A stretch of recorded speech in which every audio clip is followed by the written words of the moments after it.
Loisa Andalio, dinedma nga ba si Andrea Brillantes? Marami sa mga marites na netizens ang talaga namang napuna ang di umano ay hindi pagkibo at pagpansin ni Loisa kay Andrea sa Cebu kung saan kasama ang dalawa sa mga artistang dumalo sa Sinulog Festival nitong 2024. Si Loisa Andalio ay isa sa mga malapit na kaibigan ni Catherine Bernardo at marahil ayon sa mga marites na netizens ay iyon ang dahilan kung bakit hindi pinapansin ng dalaga si Andrea. Marami naman sa mga tagahanga ni Andrea ang tila napikon sa hindi pagpansin ni Loisa sa kanilang idolo kung kaya't ang dapat group picture ng Loini at Kyle Drea ay hindi pinalagpas.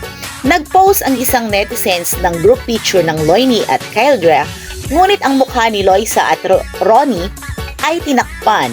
Samantalang makikita naman ay malinaw ang mukha ng picture nila Andrea at Kyle at Chari. Ating alamin ang mga samot-saring reaksyon na pahayag ng mga netizens patungkol sa isyong ito. Siyempre, tatakpan kasi yung nag-post Kyle Drea fans eh. Malamang isang mukha ng Loini, Loisa nyo makitid ang utak. Napakababaw, gagawing malaki, kaloka.